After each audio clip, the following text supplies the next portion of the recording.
Holmes!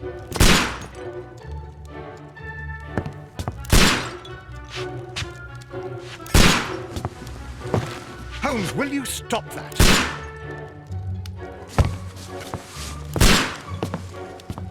You are utterly mad.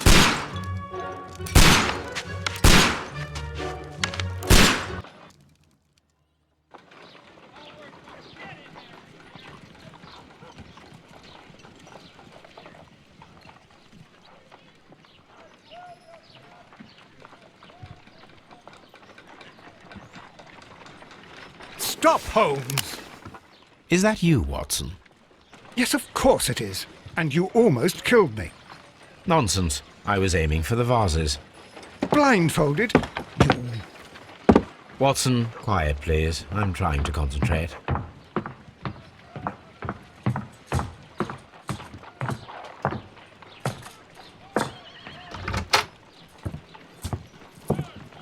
Ah, Lestrade. What is it this time? He can see me. Well, here it is, and it's a good one, Mr. Holmes. A gentleman by the name of Peter Carey, also known as Black Peter, has been murdered. A sailor, most probably. What happened here? Oh, Mr. Holmes, how could you? It's the only exercise I've had all week. A grateful client from Limoges sent me a vase collection this morning. I couldn't think of a better use for it. You're out of your mind. I missed 4 out of 10. Given you were blindfolded, that was very good. Can I have a try? Am I the only sane one here? I suppose that Watson is right, Inspector. A little brain work would be preferable now. Do please tell us more about Black Peter. Peter Carey, born in 1845 and 50 years old. An ambitious sort, he achieved much success in seal and whale hunting around Scandinavia. Retired in 1884 with a small fortune. He invested his money in a property called Woodman's Lee, near Forest Row in Sussex. It was where he lived for 6 years, and where he was found dead yesterday. Has the investigation already begun? Yes and no. In fact, this crime is so mysterious that I would prefer you to join me down there. Give me half an hour to prepare, Inspector. Take your time and join me there. I have to go through the yard first. The Merry Men struck again. What have they done this time? They robbed a powder reserve.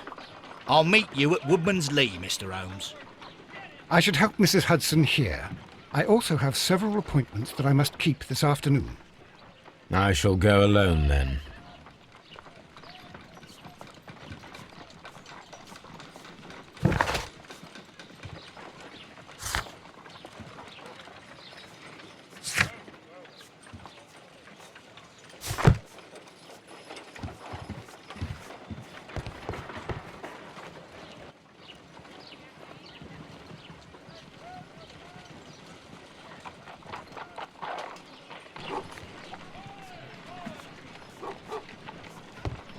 You go along to Peter Carey's house. Mrs. Hudson and I will take care of the mess you've made here.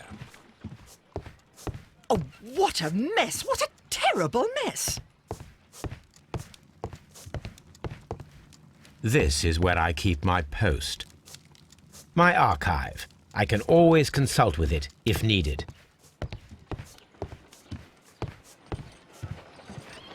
My analysis table. It is useful for my work.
Mr. Holmes, I'm over here. Come on.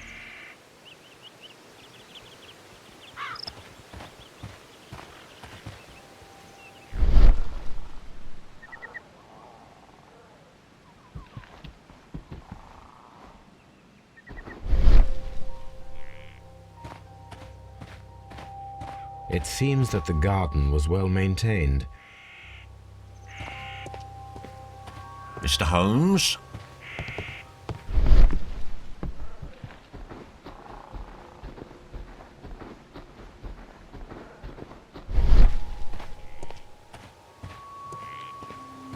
It seems that the garden was well maintained.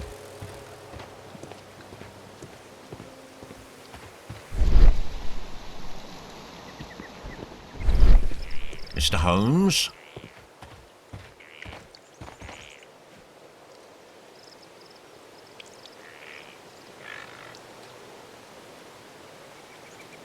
Inspector Lestrade, when will you remove my husband's body? It's sacrilegious to leave him here like this. As soon as we can, Mrs. Carey, I assure you. Allow me to introduce you to Mr. Sherlock Holmes. He's a detective. No doubt you've heard of him. I'll wait for you in front of the cabin, Mr. Holmes. My condolences, Mrs. Carey. Thank you, Mr. Holmes. Madam, can you tell me if you saw or heard anything unusual upon the night of the murder? At 2 o'clock in the morning, I heard a terrible scream. But I thought nothing of it then. He would scream all the time when he was drunk.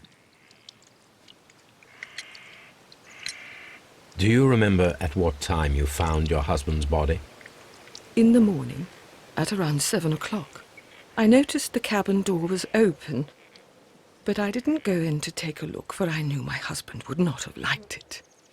At around 10 o'clock, I dared to glance in through the door and... oh dear. The garden is very large and well maintained. Do you employ someone to look after it? It is true, there is a lot of work, but my husband took care of it himself.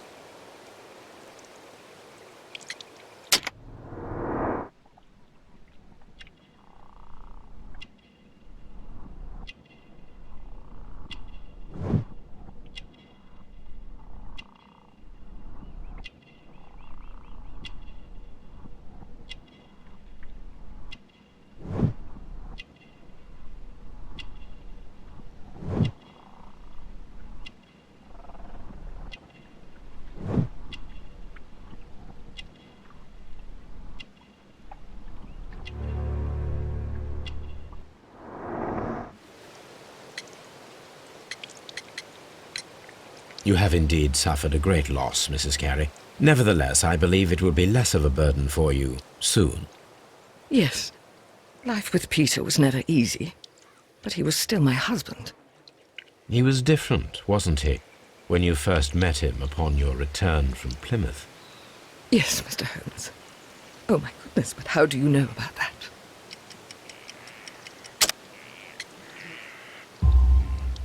You undertook a pilgrimage to the Cathedral of Santiago de Compostela when you were young. That much is evident from the rosary in your hand. The shortest route for the pilgrim from England to Spain is from Plymouth. I believe that you met Peter Carey as a young sailor there, and you married him soon afterwards. That is indeed what happened, Mr. Holmes. How extraordinary. Can you please tell me what occurred on the evening of the murder?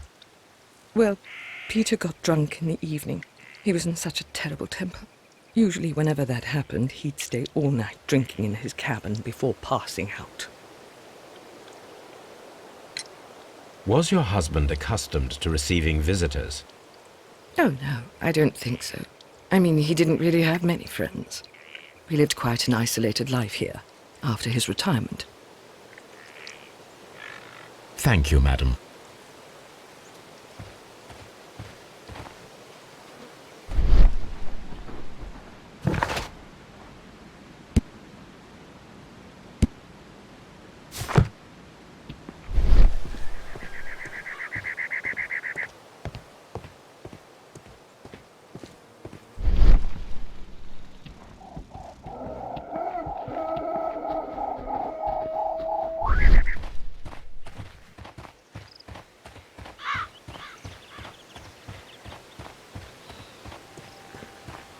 Peter Carey's body is inside the cabin.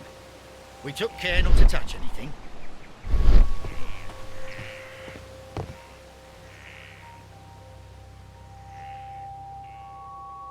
The door is locked.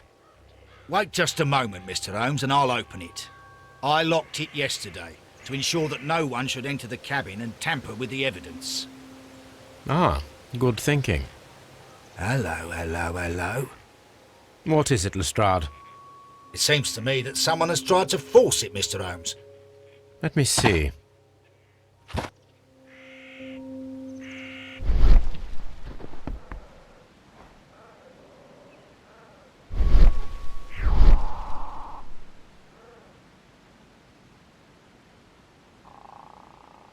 These scratches are fresh.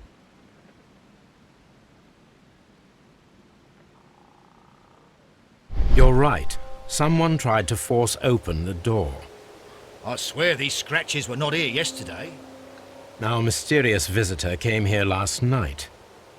Well, he's not the man for the job. This lock is not a difficult one. Perhaps he did not have the right tool.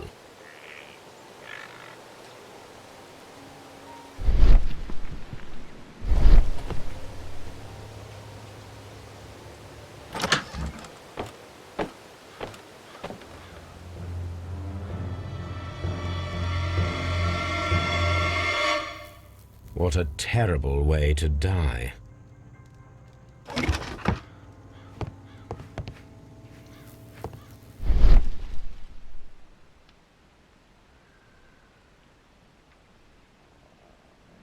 This place is not covered with dust, like the rest of the shelf.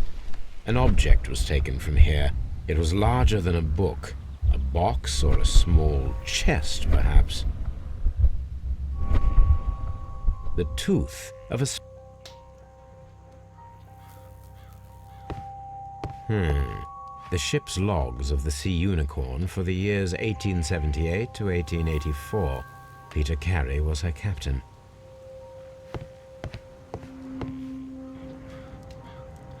The weapon fully penetrated the body. The force of the blow was immense.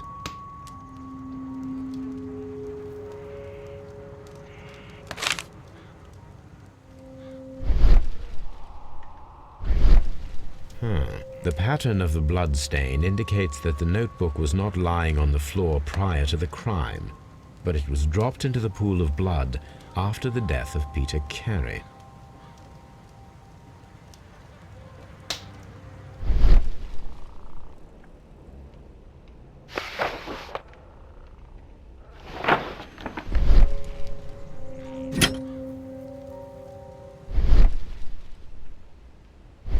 This wooden handle is plain and solid. This blood is from the pool underneath the dead body. Peter Carey tried to defend himself with this knife, but he did not succeed.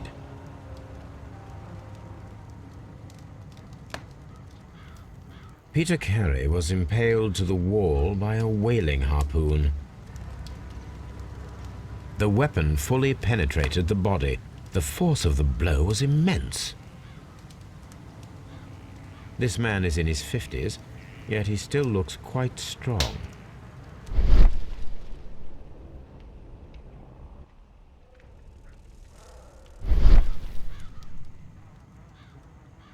Someone drank from this glass recently.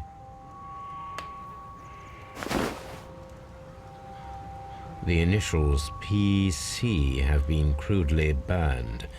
A sailor's work.